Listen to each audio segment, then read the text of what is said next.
Welcome back guys. आज का जो टॉपिक है वो है सीबीटी इन डिप्रेशन। कि डिप्रेशन में जो साइकोलॉजिस्ट या ट्रेंड साइकेट्रिस्ट होते हैं वो किस प्रकार से कॉग्निटिव बिहेवियर थेरेपी करके एक डिप्रेशन के जो पेशेंट होते हैं उनकी हेल्प करते हैं। तो जो सीबीटी है, सीबीटी का मतलब होता है cognitive behaviour therapy. Cognitive behaviour therapy cognitive behaviour therapy मतलब कि जो आपकी कॉग्निटिव का मतलब होता है सीधा सीधा कि आपके जो थॉट्स होते हैं, जो आपकी सोच होती है कि आप किस प्रकार सोचते हो, ठीक है, उसको बोलते हैं कॉग्निटिव। और जो बिहेवियर होता है कि आपका बिहेवियर क्या होता है। इसमें सीबीटी बताने से पहले मैं आपको बता दूं कि जो सीबीटी होती है वो माइल्ड टू मॉडरेट डिप्रेशन में ही एप्लीकेबल होती है। क्योंकि जो सीबीटी होता है उसमें पेशेंट का भी इन्वॉल्वमेंट होता है, पेशेंट को एक्टिवली इंटरेक्ट करना होता है। लेकिन जो बिल्कुल सीवियर डिप्रेशन के जो पेशेंट होते हैं, जो कि पूरे दिन पड़े रहते हैं, उनको कुछ वो बेड से भी नहीं उठते, खाना भी नहीं खाते, है ना, तो उनमें तो मेडिसिन ही चाहिए, उनको तो मेडिसिन ही चाहिए। अगर बिल्कुल माइल्ड डिप्रेशन है तो सीबीटी बिल्कुल प्रायोरिटी पे होनी चाहिए। मॉडरेट अगर डिप्रेशन है तो दोनों का कॉम्बिनेशन काम कर सकता है। लेकिन अगर सीवियर डिप्रेशन है तो उसमें सिर्फ और सिर्फ मेडिसिन ही काम कर सकती है। और मेडिसिन के लिए तो आपको पता है कि साइकेट्रिस्ट का रोल बहुत ज़रूरी है। तो सीबीटी करते टाइम दो चीज़ें ध्यान में रखी जाती है कि जो पेशेंट के जो ऑटोमेटिक नेगेटिव थॉट है उन पर काम करा जाता है, और एक होती है activity scheduling. Automatic negative thought कैसे कि जैसे मान लेते हैं कि मिस्टर अक्स आज रोड पे सुबह जा रहे थे और उनको सामने से मिस्टर वाई आते दिखे।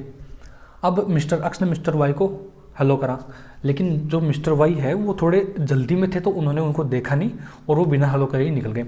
अब मिस्टर जो एक्स हैं अपने, उनके दिमाग में क्या आएगा कि यार इसने मेरे को वापस हेलो नहीं करा, मतलब इसके लिए मैं इंपॉर्टेंट नहीं हूँ, मतलब मैं किसी के लिए इंपॉर्टेंट नहीं हूँ, मतलब मेरा जीना बेकार है।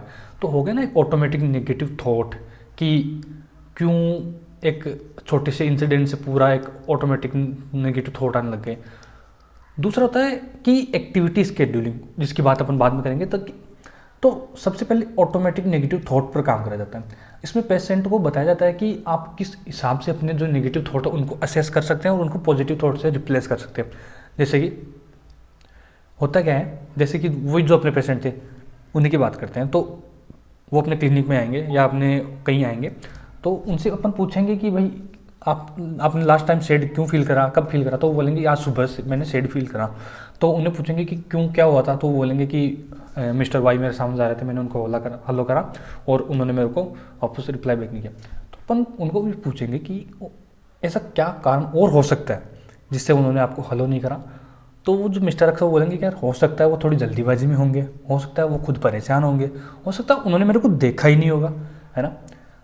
अगर ये थॉट सुबह ही उनके मन में आ जाते कि हाँ दूसरे कारण भी हो सकते हैं जो कि नॉर्मल इंसान के मन में आते हैं, तो शायद उनका जो मूड है वो सुबह ख़राब नहीं होता और उनका दिन अच्छे से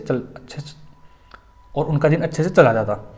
तो इसमें पेशेंट को नेगेटिव थॉट को असेस करना और उसको पॉजिटिव थॉट के साथ रिप्लेस करना सिखाया जाता है।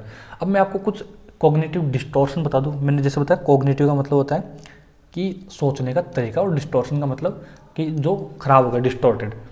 तो जो पेशेंट है वो उसमें जो पेशेंट है वो कैटेस्ट्रोफिक थिंकिंग में इन्वॉल्व हो जाता है कि सारी बुरी चीज़ें मेरे साथ होगी। फॉर एग्जांपल जैसे मिस्टर ए है कोई, अगर उनको उसके बॉस ने बुलाया मीटिंग के लिए तो वो क्या सोचेंगे कि आज तो बॉस पक्का मेरे को यहाँ से सस्पेंड करेंगे या टर्मिनेट करेंगे क्योंकि मैंने जरूर कोई बुरा काम करा होगा। जैसे हो सकता है स्टूडेंट वाई है कोई और उसको टीचर बोलता है यार कि बेटा तुम मेरे को क्लास होने के बाद मिल लेना, तो वो स्टूडेंट वाई क्या सोचेगा कि ज़रूर मैंने कुछ गलत करा है और ज़रूर आज टीचर मेरे को पनिश करेगी या टीचर पनिश करेगा। तो ये ट्रॉफिक थिंकिंग जिसमें पेशेंट खुद के लिए बुरा ही सोचता है कि I deserve the worst scenario, कि जो बुरा होगा सारा मेरे ही साथ होगा। दूसरा होता है कि डिस्काउंटिंग द पॉजिटिव, कि जैसे मैं बताऊं, अभी मैं ये वीडियो बना रहा हूँ, ठीक है, तो मेरे बैक ऑफ द माइंड है कि यार कभी तो आगे जाके लोग मेरे को, है ना, साइकेट्री के लिए जानेंगे कि हाँ शुभम को थोड़ा बहुत नॉलेज है, ठीक है, मतलब बैक ऑफ द माइंड तो है ही ना। और अगर आप कुछ काम कर रहे हो, जैसे suppose you are pursuing your MBBS, तो आपके मन में है ना कि एमबीबीएस करने के बाद मेरी एक जॉब लगेगी, मेरे पास भी थोड़े पैसे होंगे, है ना।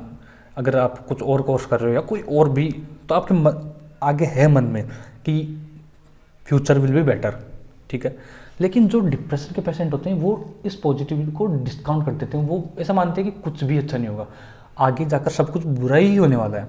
जैसे कि अगर आप कोई काम कर रहे हो तो आपको लगेगा कि यार इसका तो रिजल्ट आने से ही, जैसे अगर आप कोई काम कर रहे हो तो आपको लगेगा कि इसका रिजल्ट तो बिल्कुल ख़राब आएगा, इसके रिजल्ट से मेरे को कोई बेनिफिट नहीं होगा।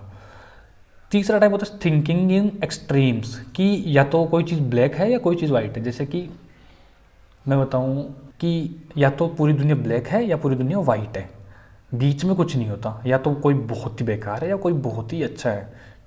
दूसरा होता लास्ट का ओवर जनरलाइजिंग। ओवर जनरलाइजिंग मतलब कि केस ए है और केस बी है, इन दोनों के सारे सिनेरियो को आपस में मिला देना कि अगर राम के साथ ऐसा हुआ तो श्याम के साथ भी ऐसा ही होगा, अगर अक्स के साथ ऐसा हुआ तो वाई के साथ भी ऐसा ही होगा। जबकि आपको पता है कि बहुत से वेरिएबल्स होते हैं जिसकी वजह से दो सिचुएशंस होती है। तो इसमें ये 2-3-4 टाइप के कॉग्निटिव डिस्टॉर्शन है। अब आता है एक्टिविटी स्केड्यूलिंग। एक्टिविटी स्केड्यूलिंग में क्या होता है कि आइडेंटिफाई द गैप, कि जो पेशेंट के एक्टिविटीज़ के जो गैप है उनको आइडेंटिफाई करना होता है। जैसे एक एग्जांपल देता हूँ मैं आपको। एक लेडी थी, ठीक है, गंदी बन गई, वो चलता है, हाँ। तो इनके हस्बैंड और इनके बेटे तीनों साथ रहते हैं। इनको नॉर्मली अपने बच्चों को खाना खिला के रेडी करके तैयार करके स्कूल भेजना बहुत अच्छा लगता था। लेकिन इनके जब से डिप्रेशन रहने लगा है तब से इन्होंने खाना बनाना बंद कर दिया, खुद को ज़बरदस्ती पुश करके खाना बनाती है, और भी जो बाकी काम है उनमें उनका मन नहीं लगता। तो अब इनका क्या करा जाएगा कि इनको जो काम ये पहले अच्छे से कर लेती थी, जिसमें इनका इंटरेस्ट था, वो करने के लिए इनको इंस्ट्रक्ट करा जाएगा कि आपको ये काम करने हैं, आपको ये सारे काम करने हैं। दूसरा कि इनके जैसे मान लेते हैं कि ये 8 से 9 बजे तक कुछ ही नहीं करती, यहाँ पे बैठे बैठे बस फालतू में सोचती है। तो ये जो गैप है, इस गैप को आइडेंटिफाई करा जाएगा, वो उनसे बात ही करनी पड़ेगी कि आप किस टाइम के बीच में क्या करते हो, किस टाइम के बीच में क्या करते हो, और इस जो गैप है इसको किसी ना किसी एक्टिविटी से फिल करा जाएगा, ताकि ये ऑटोमेटिक नेगेटिव थॉट के विशेष साइकिल में ना फंस सके। दूसरा, जब ये कुछ काम करेगी, जैसे ये लेडी है, ये जब वापस अपने बच्चों को खाना खिलाएगी, अपने बच्चों को रेडी करके स्कूल भेजेगी, तो इनको जो वर्थलेसनेस की जो फीलिंग है, वर्थलेसनेस,